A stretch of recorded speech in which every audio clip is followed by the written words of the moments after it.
to Vicksburg, and we have everything we've ever owned in Dallas in the back of this car.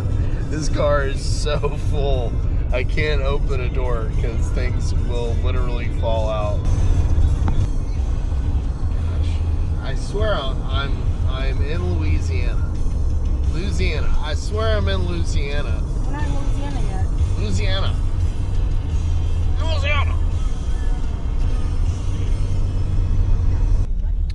All right, we are now crossing the Mississippi, and Vicksburg Battlefield is just across the river and a little north of me.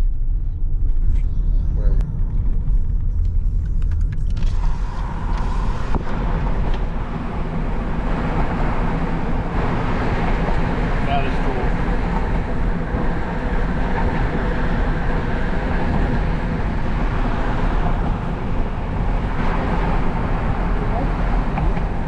There's the Mississippi, and here is the bridge. Alright.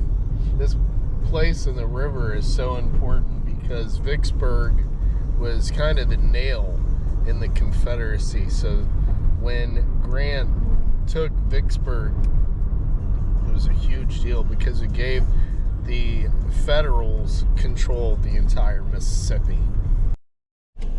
Alright guys, we have arrived. Vicksburg sat on very high bluffs overlooking a major bend in the Mississippi River. Right, cool. Confederate artillery and fortifications made it extremely difficult for Union ships to pass safely. For this reason, President Lincoln described it as a strategically indispensable position. Whoever controlled Vicksburg controlled the Mississippi River. Oh, wow. There you go. You can turn that off, actually. Turn what off? Turn the I know. Yeah, got some batteries there.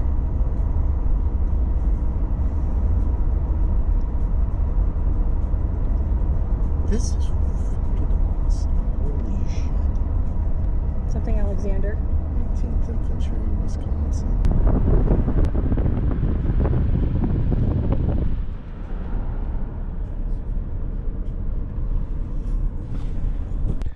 All right, wow. Okay, so we're at the DeGolyer Battery. I don't know if I'm saying that right. This battery, known by its commander's name, Samuel DeGolyer, the DeGolyer Battery, held a position roughly 800 yards from the Confederate Great Redoubt. The guns here maintained a blisteringly painful sustained rate of fire during the entire 47-day siege. DeGolyer himself was struck by a Confederate sharpshooter while inspecting the positions. And though his arm was amputated and he appeared to be healing, he died on August 8, 1863. He was 27 years old.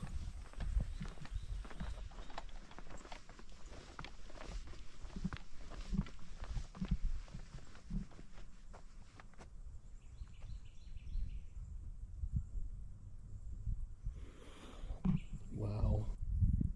The position of this battery shows that rather than shelling Vicksburg from long range, Federal troops constructed increasingly advanced artillery positions, trenches, and approaches.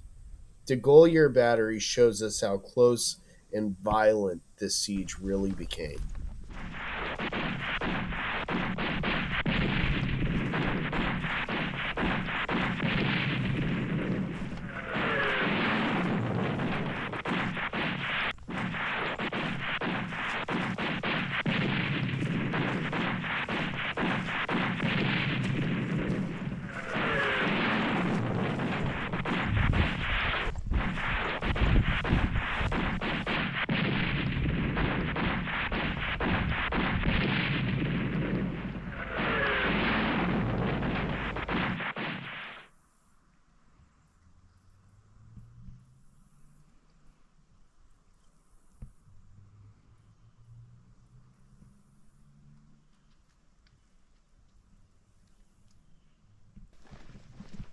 only 110. 98 feels like 110. Stairs? Yeah. This is the Wisconsin Memorial. Dedicated in 1911, it's a tall granite tower topped with a bronze eagle. The monument contains the names of all the Wisconsin soldiers who fought here, making this not just a memorial, but a written record of each man Wisconsin sent to fight here.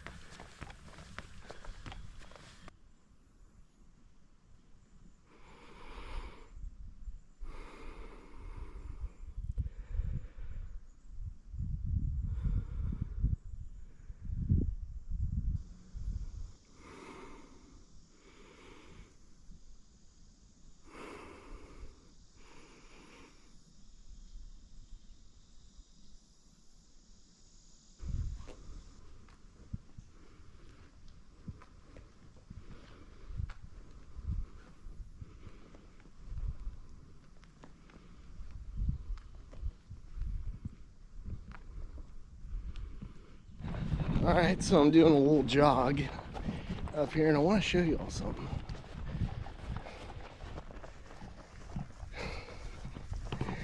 This is the actual trench line. And I'm coming up here because they actually have them posted. And if you follow this down here, you'll see more of them going along this way up here to where I was just at the Wisconsin Memorial.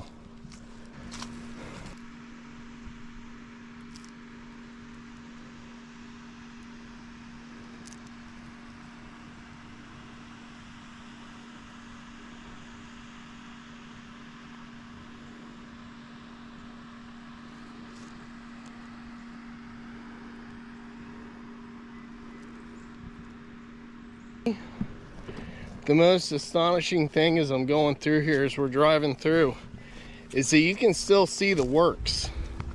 You can still see the entrenchments in the ground. That just really tells you the huge initiative that was put here, because they're still here. All right, so this is Stockade Redan. I'm probably saying that wrong. But this is like what I was talking about. Like, you could see the entrenchment here, and it ran the entire length over there. This position, quiet today, was the scene of the most intense fighting during Grant's assaults on Vicksburg. It guarded the Graveyard Road, which was one of the principal routes into Vicksburg. The V-shaped earthwork allowed Confederates to fire across the approaches while remaining protected behind cover. If you see those blue signs right across here, that's the Federal trenches. You can see it's coming right behind me. It's like over there in front of the car. We have it right here.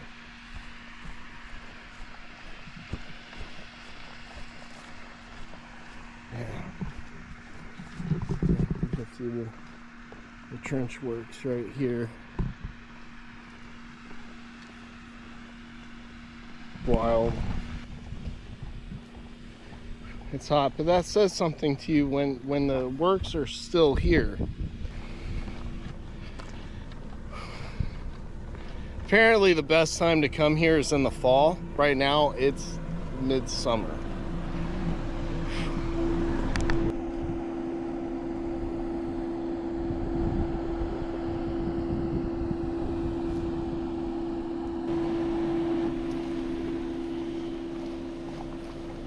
Gotta take a look at this.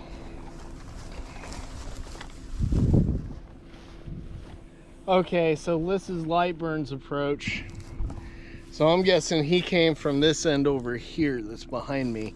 And then Ewing's approach is from right over here.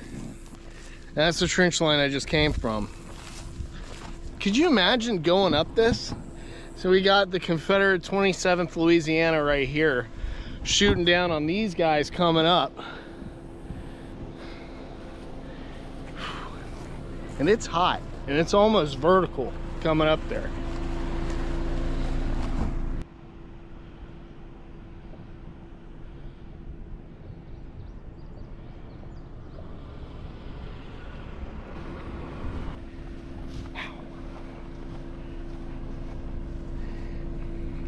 After the bloody assaults of May 19th and May 22nd failed, Grant changed tactics.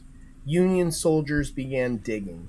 Lightburn's and Ewing's men carved approaches through this ground toward the Confederate stockade redan, moving the siege lines closer and closer while protected from enemy fire. Vicksburg would no longer be taken in a single charge. It would be strangled, one trench at a time.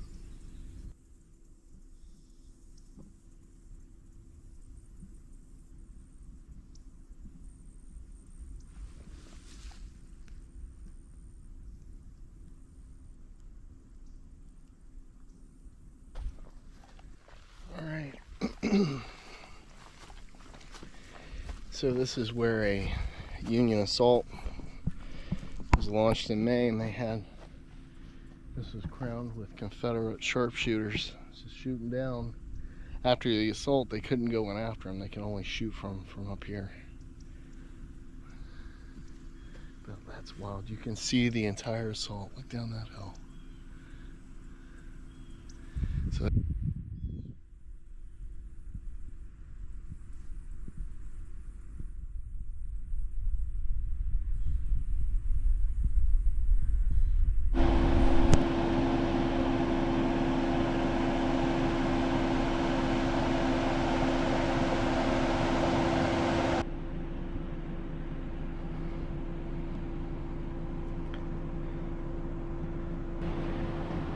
time to get up in this thing. I think this is Fort Hill.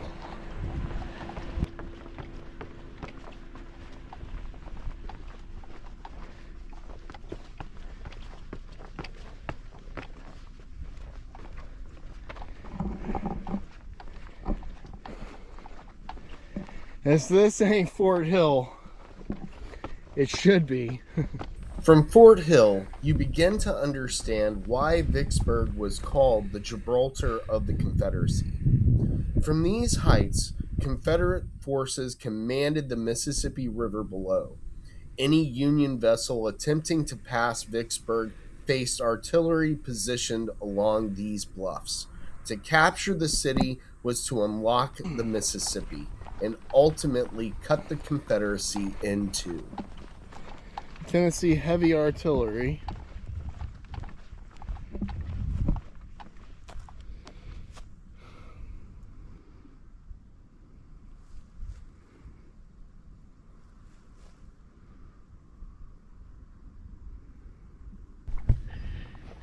We're at the top. This is Fort Hill. This is the highest location on the battlefield. We have our heavy artillery set up here, where they were placed all throughout the siege. They weren't moved until the end of the siege. You can see why. This position sees everything. This is amazing. Look at that. You can see it. We can't go there today, it's closed. But it's the military cemetery.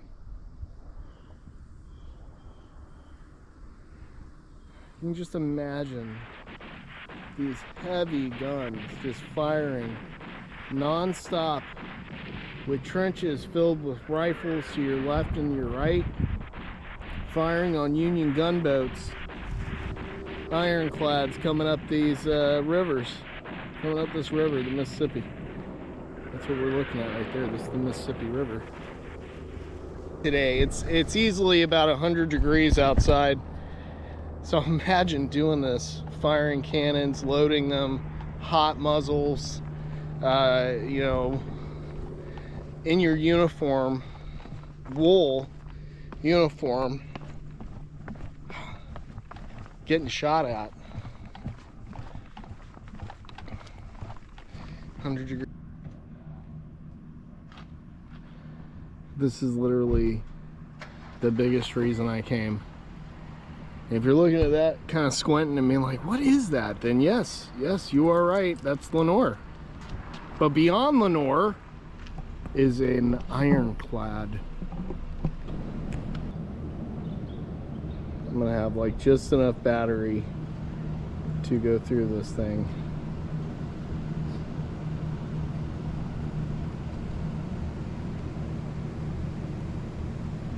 Go on board. My battery is probably going to die here in a second, but that's okay. Wow, this is freaking amazing. I am standing on a Civil War Ironclad. Wow, I cannot believe I'm here. What was your question? Built in 1861, the Cairo was one of 7 City-class ironclad gunboats, sometimes called poop turtles, after their designer, naval architect Samuel M. Poop. On December 12, 1862, while advancing up the Yazoo River near Vicksburg, Cairo struck a Confederate underwater mine, and within 12 minutes she was gone, becoming the first warship in history sunk by an electrically detonated mine. There were no fatalities.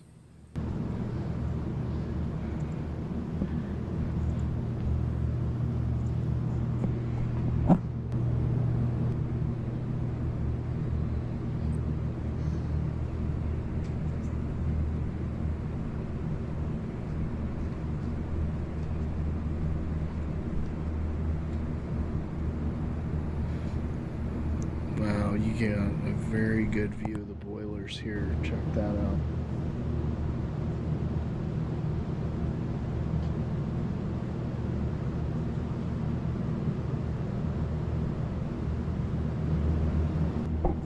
Oh, wow.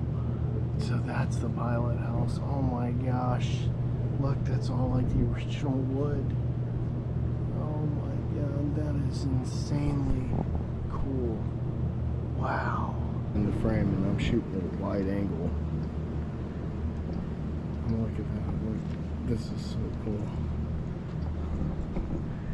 It's wild that I've read about these ships for so long, and then you stand here, it's huge. It's huge compared to how I imagined it.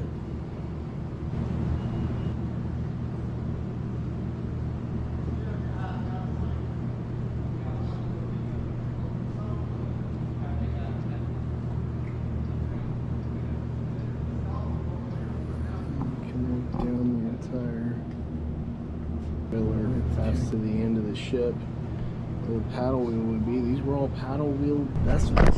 See, they were wooden vessels, but they were cladded with iron, and that's where you get the term ironclad. The guy that designed them, everybody looked at it like, there's no way this thing can float.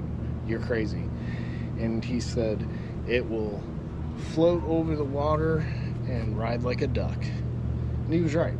He was right. The low silhouette made it hard to spot, hard to target, and because of the sloping, it would really deflect a lot. That's not to say they weren't impregnable.